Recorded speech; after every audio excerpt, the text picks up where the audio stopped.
The hospital bed creaked as I adjusted the pillow under Mr. Hargrove's frail shoulders, his shallow breaths filling the silence of the sprawling mansion.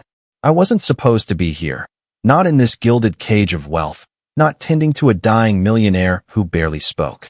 But life has a way of dragging you where you least expect, and I, Ellie Harper, was drowning in debt and desperation when I took this job. It was a Tuesday when I first saw the ad. Live-in caregiver needed for elderly gentlemen. Generous compensation. Discretion required. My nursing degree was gathering dust, and my savings were a memory, bled dry by a divorce that left me with nothing but a bruised heart and a vindictive ex-husband, Mark. The job promised stability, a roof over my head, and a chance to rebuild. I didn't hesitate. Mr. Hargrove, Edward, as he insisted I call him, wasn't what I expected. At 70, he was a skeleton of a man, his once sharp eyes dulled by cancer's relentless march. Yet, there was a spark in him, a quiet intensity that made me feel seen in a way I hadn't in years. He didn't talk much, but when he did, his words carried weight. "You're not just a nurse, Ellie," he said one evening, his voice raspy. "You've got a fire in you. Don't let it go out." The mansion was a labyrinth of marble and memories, each room a testament to Edward's life as a tech mogul who'd built an empire from nothing. Photos lined the walls. Edward shaking hands with presidents. Edward with his late wife, Margaret, their smiles frozen in happier times. I wondered what it must feel like to have everything and yet be so alone. His only son, Daniel, lived across the country and rarely called. Edward never complained, but I saw the ache in his eyes. My days settled into a rhythm, administering meds, checking vitals, and reading to Edward from his favorite books, mostly old detective novels. He'd listen, occasionally chuckling at a clever twist, his fingers tapping the armrest of his wheelchair. I began to look forward to those moments, the quiet connection that felt like a lifeline in my storm-tossed world. But storms have a way of following you. 3 months into the job, Mark showed up. I was in the garden, trimming roses under Edward's watchful gaze from the patio, when I heard the familiar rumble of his overpriced sports car. My stomach dropped. Mark hadn't changed. Same smug grin, same tailored suit, same way of making me feel small. "Ellie," he drawled, leaning against the gate. "Still playing nursemaid? Thought you'd have given up by now." I froze, my shears trembling in my hand. Mark had a knack for finding me when I was weakest, like a predator sniffing out blood. Our marriage had ended 2 years ago, after I caught him with his assistant in our bed. The divorce stripped me bare. Our savings, our home, my dignity, all gone because I trusted him. Now, he was here, uninvited, his presence a violation of the fragile peace I'd built. "What do you want, Mark?" I asked, my voice barely steady. He smirked, stepping closer. "Just checking on my ex-wife. Heard you're wiping an old man's ass for a living. Classy." Edward's wheelchair creaked behind me. I glanced back, mortified, but his eyes were fixed on Mark, sharp and unyielding. "Young man," Edward said, his voice cutting through the air like a blade. "You're trespassing. Leave." Mark laughed undeterred. "Relax, Grandpa. I'm just having a chat with my wife." "Ex-wife?" I snapped, my face burning. "Get out."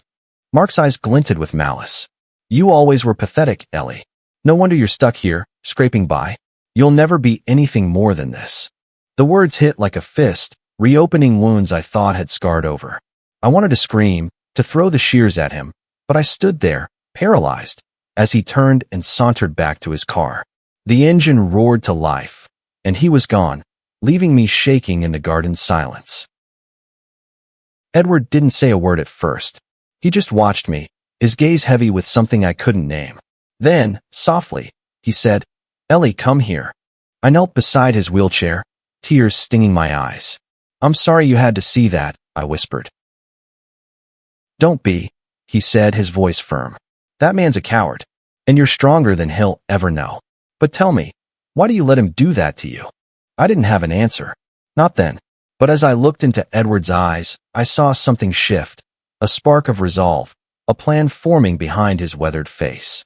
I didn't know it yet, but that moment in the garden was the beginning of everything changing. That night, as I tucked Edward into bed, he grabbed my hand. Ellie, he said, his voice barely above a whisper. I've got no time left for regrets. But you've got a life to live. Promise me you'll fight for it. I nodded, my throat tight. I promise. He smiled, a rare, genuine smile. Good. Because I'm going to help you. I didn't understand what he meant, not then. But as I left his room, the weight of his words settled over me like a mantle. Something was coming. Something bigger than Mark. Bigger than me. Bigger than the pain I'd carried for years. And Edward Hargrove, the dying millionaire I'd been hired to care for, was about to set it all in motion. The next morning, the mansion felt different, as if the air itself was charged with purpose. Edward was up earlier than usual, his wheelchair positioned by the bay window overlooking the estate's sprawling lawn. He held a leather-bound notebook, scribbling furiously, his hands trembling but determined.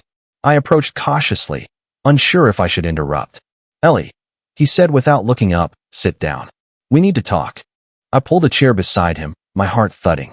Edward's tone was different, less frail, more commanding, like the man who'd once brokered million-dollar deals. I've been thinking about yesterday, he said, his eyes meeting mine. About that ex-husband of yours. He's a leech, isn't he? I swallowed hard, nodding. Mark's always been good at tearing people down. It's what he does. Edward's lips pressed into a thin line. Not anymore. Not to you. He tapped the notebook. I've spent my life building things, companies, legacies. But I've also learned how to break things when they need breaking. And that man needs to be taught a lesson. I blinked, unsure if I'd heard him right. Edward, what are you saying? He leaned forward, his voice low and fierce. I'm saying we're going to take him down, Ellie. You and me. He thinks he can walk all over you? We'll show him what happens when you underestimate the wrong people. I stared at him, my mind racing. Edward was dying. His doctors gave him months, maybe less. Yet here he was, plotting with a fire I hadn't seen in him before. Part of me wanted to protest, to tell him he didn't need to get involved in my mess. But another part, the part that still stung from Mark's words in the garden, wanted to believe him. How? I asked finally. Mark's untouchable. He's got money, connections, a new life. I'm just me. Edward's eyes softened, but his voice didn't waver. You're not just anything, Ellie. You're a fighter who's forgotten how to fight. And I've got resources, more than you know. We'll use them. Over the next few days, Edward began to reveal his plan. He'd spent decades in the cutthroat world of business, amassing not just wealth, but secrets. Secrets about people like Mark, who thrived on power and manipulation. Edward had a network of contacts, from private investigators to old business rivals, and he intended to use them. First, he said, we need to know everything about him. Where he goes, who he sees, what he's hiding. I hesitated. Digging into Mark's life felt like crossing a line, like becoming the kind of person I'd always despised. But Edward's conviction was infectious. This isn't about revenge, he said one evening, as we sat by the fireplace. It's about justice. He took your life apart, Ellie. It's time to take it back. So I agreed. Edward made a call to a man named Victor, a private investigator with a reputation for discretion. Victor was a wiry man in his 50s, with sharp eyes and a no-nonsense demeanor. He arrived at the mansion with a briefcase full of files and a laptop that looked like it had seen better days. Mark Harper, Victor said, sliding a photo across the table. It was Mark, stepping out of a sleek office building, his arm around a woman I didn't recognize. He's not as clean as he thinks. The photo hit me like a punch. The woman wasn't his assistant from before. She was new, younger, her smile bright and oblivious. Victor laid out the rest. Mark was running a shady real estate scheme, skimming profits from investors while maintaining a polished public image. He'd remarried 6 months ago to a woman named Claire, who had no idea about his side ventures or his side women. Does she know? I asked, my voice barely above a whisper. Victor shook his head. Not yet, but she will. Edward's plan was simple but ruthless. Expose Mark's lies, not just to Claire but to everyone who mattered, his investors, his clients, his so-called friends. We don't destroy him with a single blow, Edward said. We unravel him, piece by piece, until there's nothing left. I spent the next week helping Victor gather evidence. I hacked into Mark's old email accounts, passwords he was too lazy to change, and found a treasure trove of incriminating messages. Late-night texts to his mistress, coded emails about off-the-books deals, even a draft of a contract that could land him in legal trouble. Each discovery felt like a small victory, but it also left me hollow. This was the man I'd once loved, the man I'd built a life with. How had I been so blind? Edward noticed my unease one evening as I sat in the library, staring at a stack of printed emails. "You're doing the right thing," he said, wheeling himself beside me. "Not just for you, but for everyone he's hurt." "I know," I said, but my voice cracked. "It's just it feels like I'm losing the last piece of who I used to be." Edward reached for my hand, his grip surprisingly strong. "You're not losing yourself, Ellie. You're finding her." His words stayed with me as we pressed forward. Victor's investigation uncovered more. Mark had been dodging taxes, using offshore accounts to hide his profits. It was enough to draw the attention of the IRS, and Edward knew exactly who to tip off. But the real blow, Edward insisted, would come from Claire. "She's the key," he said. "A woman scorned is a force of nature." I wasn't so sure. Claire seemed like another victim of Mark's charm, just as I had been. But Edward was adamant. "Trust me," he said. "She'll want to know the truth. And when she does, she'll burn his world down." By the end of the week, we had a plan to approach Claire. It was risky, Mark could find out, and I wasn't sure I was ready to face him again. But Edward's belief in me was unshakable, and for the first time in years, I felt like I wasn't fighting alone. Claire lived in a sleek downtown condo, the kind of place Mark always wanted, flashy, modern, screaming of money. I stood outside the glass doors, clutching the envelope Victor had prepared. Inside were photos, emails, and bank statements, proof of Mark's betrayal. My hands shook as I pressed the buzzer. This was it, the moment Edward had been building toward. If Claire turned on Mark, his carefully constructed life would start to crumble. The door buzzed open, and I stepped into a world of polished floors and minimalist decor. Claire was waiting in the living room, a petite woman in her early 30s with auburn hair and wary eyes. "You're Ellie?" she asked, her voice cool but curious. "Mark's ex." I nodded, my throat tight. "I'm not here to cause trouble," I said, holding up the envelope. "But there's something you need to see." She gestured for me to sit, her expression unreadable. I handed her the envelope, watching as she pulled out the contents. Her face didn't change at first, but as she flipped through the photos, Mark with his mistress, Mark at secret meetings, her hands began to tremble. This can't be right," she whispered, but her voice cracked with doubt. "I'm sorry," I said, and I meant it. "I was you once. I know how it feels." Claire's eyes snapped to mine, searching for a lie. She found none. For the next hour, I told her everything. Mark's affairs, his scams, the way he'd left me with nothing. She listened in silence, her fingers gripping the edge of a photo until it crumpled. When she finally spoke, her voice was steel. "He told me you were the problem, that you were unstable, jealous." I believed him. "He's good at that," I said softly, "making you feel like you're the one who's wrong." Claire stood, pacing the room. "What do you want from me? Why show me this?" I took a deep breath, channeling Edward's resolve. "Because you deserve to know, and because I think you can help stop him. He's hurting people, Claire, not just you and me, but everyone who trusts him with their money." She stared at me, her eyes blazing with a mix of anger and betrayal. "What's your plan?" I explained Edward's strategy: expose Mark's fraud to his investors, tip off the authorities, and let Claire deliver the personal blow. "You're his wife," I said. "Your word carries weight. If you walk away publicly, his reputation won't recover." Claire didn't answer right away. She poured herself a glass of wine, her movements sharp, deliberate. "I need time," she said finally. "But I'm not letting him get away with this." I left the condo feeling lighter, like I'd passed a torch. Edward was waiting when I returned, his eyes bright with anticipation. "How'd it go?" he asked. "She's in," I said, a small smile breaking through. "She's angry, really angry." Edward chuckled, a rare sound that warmed the room. "Good. Now we wait." But waiting wasn't easy. Mark's presence lingered like a shadow, and I couldn't shake the fear that he'd find out what we were doing.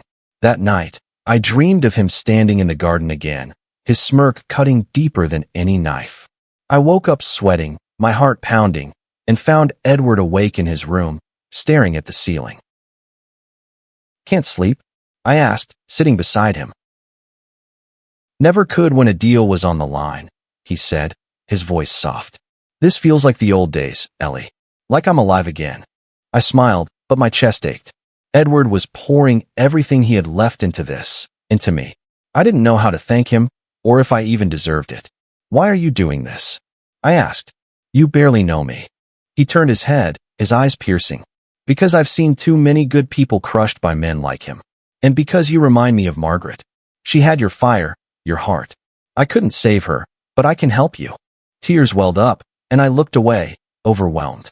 Edward reached for my hand, his grip weak, but steady. We're going to win this, Ellie. For both of us.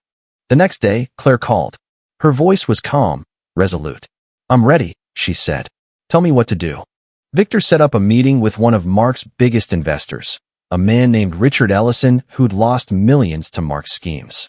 Claire agreed to confront Mark at a charity gala he was hosting, a public stage where his downfall would be undeniable. Edward insisted on attending, despite his doctor's warnings. I want to see his face when it happens, he said, a glint in his eye. I tried to dissuade him, worried about his health, but Edward was immovable. I've spent my life in boardrooms, Ellie. This is my last fight. Let me have it. So, we planned the gala. Victor coached Claire on what to say, how to present the evidence without tipping Mark off. I helped Edward prepare, arranging for a private nurse to accompany him and ensuring his wheelchair was equipped for the evening. The mansion buzzed with a strange energy, like a battlefield before the charge. As the gala approached, I felt a mix of dread and exhilaration. Mark had humiliated me for years, but now I was part of something bigger, a reckoning. Edward's belief in me had sparked something I thought I'd lost, courage. For the first time, I wasn't just surviving. I was fighting back. The gala was a glittering spectacle, held in a grand ballroom draped in gold and crystal. Men in tuxedos and women in evening gowns swirled around us, their laughter masking the tension coiled in my chest. I stood beside Edward's wheelchair, my simple black dress feeling out of place among the opulence. Edward, though frail, looked regal in his tailored suit, his eyes scanning the room like a general surveying a battlefield. Mark was at the center of it all, charming the crowd with his easy smile and polished lies. He hadn't seen us yet, but I felt his presence like a weight on my shoulders. Claire was there too, radiant in a crimson gown, her face a mask of composure. She caught my eye across the room and gave a subtle nod. It was time. Edward squeezed my hand, his voice low. Stay strong, Ellie. This is your moment. I nodded, my heart pounding. Victor had slipped the evidence to Richard Ellison earlier that day, and the investor was already whispering to others, his face dark with anger. The plan was unfolding, but I couldn't shake the fear that something would go wrong. Mark was slippery, always one step ahead. What if he turned this around? Claire took the stage, her heels clicking against the polished floor. The crowd quieted as she tapped the microphone, her smile tight but convincing. Ladies and gentlemen, she began, I'm honored to be here tonight, supporting such a worthy cause. But I have something to share, something personal. Mark's smile faltered, his eyes narrowing as he sensed the shift. I gripped Edward's wheelchair, my knuckles white. Claire's voice grew stronger, cutting through the room. My husband, Mark Harper, has built a reputation as a man of integrity. But tonight, I'm here to tell you the truth. She held up a flash drive, its sleek surface catching the light. This contains evidence of fraud, infidelity, and betrayal. Mark has been stealing from his investors, lying to his clients, and deceiving everyone in this room, including me. A murmur rippled through the crowd. Mark stepped forward, his face flushed. Claire, what the hell are you doing? He hissed, loud enough for the front row to hear. She didn't flinch. I'm done protecting you, she said, her voice icy. You thought you could ruin lives and walk away? Not anymore. Richard Ellison stood, his voice booming. She's telling the truth. I've seen the evidence, bank statements, emails, contracts. Harper's been skimming millions, and I'm not the only one he's conned. The room erupted in whispers, phones buzzing as people began to record. Mark's face drained of color, his charm replaced by panic. This is a misunderstanding, he stammered, but no one was listening. Edward leaned forward, his eyes gleaming. That's it, he whispered. He's done. But Mark wasn't finished. His gaze landed on me, and his lips curled into a sneer. You, he spat, striding toward me. This is your doing, isn't it? You pathetic, vindictive. Enough. Edward's voice cut through the air, sharp and commanding. The room fell silent, every eye on the frail man in the wheelchair. You don't get to speak to her like that. Not here, not ever. Mark froze, caught off guard. Edward continued, his voice steady despite his labored breathing. You're a small man, Mark Harper. You prey on people like Ellie because you know they're stronger than you'll ever be. But tonight, you're finished. The crowd parted as Victor stepped forward, holding a tablet. He projected documents onto the ballroom screen. Mark's emails, his offshore accounts, his texts to his mistress. The evidence was undeniable, a digital guillotine. Investors gasped, reporters scribbled furiously, and Claire stood tall, her eyes blazing with triumph. Mark lunged toward the stage, but security was already moving in. This is a setup, he shouted, his voice cracking. You can't do this to me. Claire stepped down, facing him one last time. You did this to yourself, she said, then turned and walked away, leaving him alone in the spotlight. I stood frozen, my heart racing. Edward's hand found mine, his grip weak, but warm. You did it, he whispered. You fought back. Tears stung my eyes, but they weren't from pain. For the first time in years, I felt free. Mark was escorted out, his protests fading into the chaos. The gala continued, but the air had changed.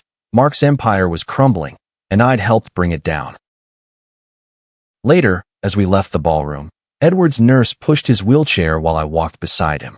The night air was cool, and I felt lighter than I had in years. You were incredible, I said, my voice thick with emotion. Edward smiled, his eyes tired but bright. No, Ellie. You were. I just gave you the push. Back at the mansion, I helped Edward to bed, my mind still reeling. He was weaker than usual, the night's excitement taking its toll. As I adjusted his pillows, he grabbed my hand. There's one more thing, he said, his voice barely audible. I've changed my will. I frowned, confused. What do you mean? He smiled faintly. You'll see. Just keep fighting, Ellie. Promise me. I promise, I said, my voice breaking. I didn't know what he meant, but I trusted him. Edward had given me more than a job. He'd given me a purpose. And as I left his room, I knew the fight wasn't over. Not yet. The fallout from the gala was immediate and brutal. By morning, Mark's face was plastered across news sites, his fraud exposed in glaring headlines. Investors were pulling out, lawsuits were brewing, and Claire had filed for divorce, her statement to the press a scathing indictment of his lies. I watched it unfold from the mansion's library, my laptop open to a live feed of reporters camped outside Mark's office. It felt surreal, like watching a stranger's life implode. Except this was the man who'd once vowed to love me forever. Edward was quieter than usual, his energy drained from the gala. I found him in his study, staring at a photo of Margaret. You okay? I asked, setting a tray of tea beside him. He nodded, but his eyes were distant. Just thinking about time, he said. How little of it we get, and how much we waste on the wrong people. I sat across from him, the weight of his words settling over me. You didn't waste any on me, I said. What you did last night, it changed everything.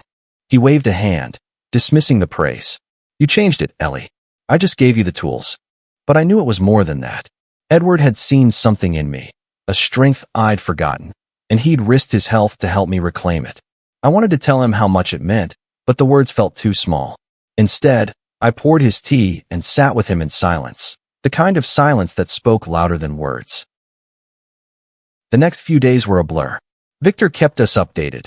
The IRS was investigating Mark's accounts, and his mistress had vanished, likely spooked by the scandal. Claire, meanwhile, was thriving. She'd hired a lawyer and was working with Ellison to recover the stolen funds. I admired her strength, but I couldn't help feeling a pang of guilt. I'd dragged her into this, upended her life. Had I done the right thing? Edward sensed my doubt. One evening, as I read to him from a worn copy of the Maltese Falcon, he interrupted. Stop blaming yourself, he said. Claire's better off knowing the truth. So are you. I closed the book, my hands trembling. It's just I didn't want to hurt anyone. Not even Mark? Not really. Edward's eyes softened. That's why you're better than him. But don't let that heart of yours make you weak. He doesn't deserve your pity. I nodded, swallowing hard. Edward was right. Mark had made his choices, and now he was facing the consequences. But the victory felt bittersweet. I'd spent years dreaming of justice, but now that it was here, I felt empty. What came next? Edward seemed to sense my question. The next morning, he called me to his study, where a lawyer named Ms. Thompson was waiting. She was a sharp woman in her 60s, with a briefcase full of documents and a no-nonsense attitude. Mr. Hargrove has made some changes to his estate, she said, sliding a folder toward me.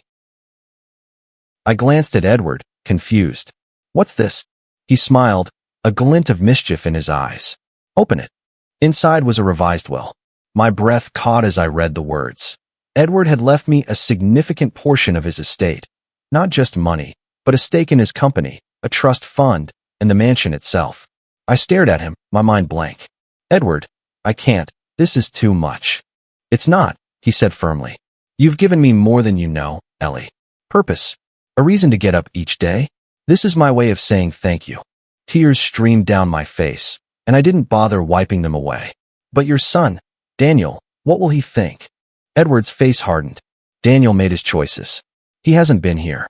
You have. Ms. Thompson cleared her throat. There's more. Mr. Hargrove has set up a foundation in your name, Ellie. It's to help women like you. Women who've been hurt, who need a second chance. He's funding it with half his fortune. I was speechless. Edward, this man who'd been a stranger 3 months ago, had seen me, not just my pain, but my potential. He'd given me a future I never could have imagined.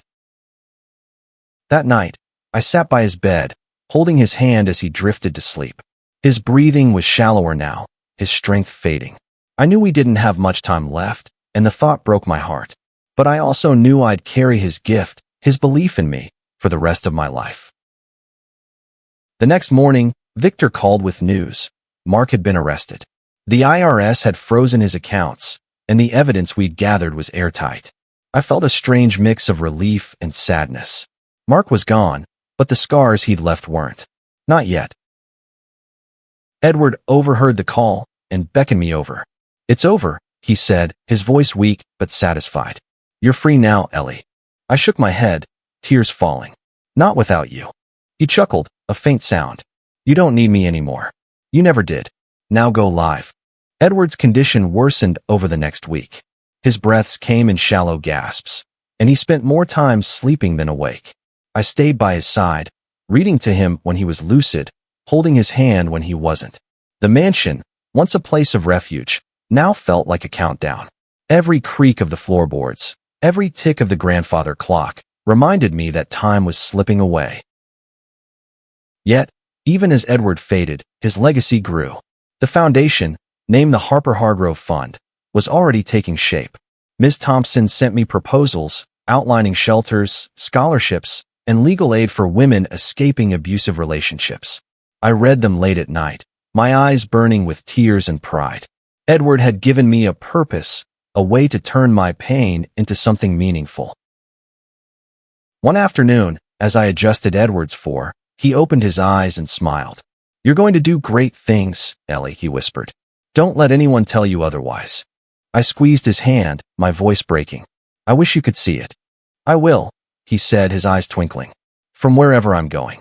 That night, I found a letter on my bedside table, written in Edward's shaky handwriting. It was addressed to me, and I opened it with trembling fingers. Inside, he'd written, Ellie, you gave an old man a reason to fight. Now it's your turn. The world needs your heart, your strength. Don't hold back. Edward. I cried until dawn, clutching the letter like a lifeline. The next day, Edward slipped into a coma. The doctors said it was a matter of days. I didn't leave his side, not even when Claire called to check in. She was moving forward, rebuilding her life, and she thanked me for giving her the truth. You're stronger than you know, she said, echoing Edward's words. When Edward passed, it was quiet. I was holding his hand, reading from the big sleep, when his breathing stopped. The room felt emptier, the silence heavier. I sat there for a long time, tears streaming down my face, grieving not just for Edward, but for the part of me he'd helped me find. The funeral was small, just me, Miss Thompson, and a few of Edward's old colleagues. Daniel didn't show, and I wasn't surprised. Edward had been right. His son had made his choices. After the service, Ms. Thompson handed me the keys to the mansion. "It's yours now," she said. "He wanted you to have a home." I walked through the mansion that night, my footsteps echoing in the vast halls. The photos of Edward and Margaret still lined the walls, but now they felt like a promise, not a memory. I was no longer the broken woman who'd answered that caregiver ad. I was Ellie Harper, and I had a future. The Harper Hargrove Fund launched a month later. I poured myself into it, meeting with survivors, hiring staff, and speaking at events. Every step felt like a tribute to Edward, a way to carry his fire forward. I didn't hear from Mark again. His trial was ongoing, but I didn't follow it. He was my past, and I was done letting him define me. One evening, as I sat in Edward's study, I found an old journal tucked behind his detective novels. It was Margaret's, filled with her thoughts, her dreams, her love for Edward. On the last page, she'd written, "Life is short, but love is long. Fight for it, always." I closed the journal, my heart full. Edward had fought for me, and now I was fighting for others. The mansion wasn't just a home. It was a beacon, a place where broken hearts could heal. And as I looked out over the garden where Mark had humiliated me, I smiled. That moment had sparked a fire, and it was still burning. 6 months later, the Harper Hargrove Fund was a beacon of hope.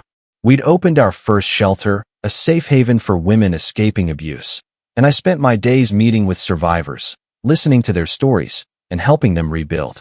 Each one reminded me of the woman I'd been, lost, afraid, but still fighting. Edward's gift had given me a purpose, and I poured every ounce of myself into it.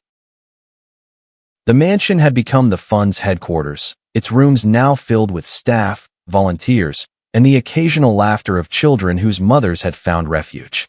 I kept Edward's study untouched, a quiet sanctuary where I could feel his presence. His letter sat framed on the desk, a reminder of the man who'd changed my life. Claire became an unexpected ally. She joined the fund's board, using her divorce settlement to support our work. We'd grown close, bonded by our shared scars and our determination to rise above them. "You gave me a second chance," she said one day, as we reviewed plans for a new scholarship program. "I want to do the same for others." Mark's trial ended with a guilty verdict, tax evasion, fraud, and a slew of civil suits from his investors. He was sentenced to 7 years, his empire reduced to ashes. I didn't celebrate, but I didn't mourn either. He was a chapter I'd closed, and I had no intention of reopening it. One spring morning, I stood in the garden, the same spot where Mark had humiliated me. The roses were in bloom, their scent sweet and heavy. I thought of Edward, of his fierce belief in me, and I felt a surge of gratitude. He'd seen something in me when I couldn't see it myself, and he'd given me the tools to fight, not just for justice, but for a life worth living. I'd started painting again, a passion I'd abandoned during my marriage. My first piece, a vibrant canvas of the garden, with Edward's wheelchair in the foreground, hung in the shelter's common room. Survivors often stopped to admire it, asking about the man who'd inspired it. I'd tell them about Edward, about his courage and his heart, and they'd listen, their eyes bright with hope. The fund grew, and so did I. I spoke at conferences, sharing my story to inspire others. I wasn't just Ellie Harper, the ex-wife of a conman. I was Ellie Harper, the woman who'd fought back, who'd turned pain into purpose. And every time I doubted myself, I'd hear Edward's voice. "You've got a fire in you. Don't let it go out." One evening, as I locked up the mansion, I saw a young woman standing at the gate, her suitcase battered, her eyes haunted. "I heard you help people," she said, her voice trembling. "I don't have anywhere else to go." I smiled, opening the gate. "You're home now," I said. "Come in." As we walked into the mansion, I felt Edward's presence, his strength guiding me. This was his legacy and mine. Together, we built something unbreakable, a place where the broken could become whole again. And as the sun set over the garden, I knew I was exactly where I was meant to be.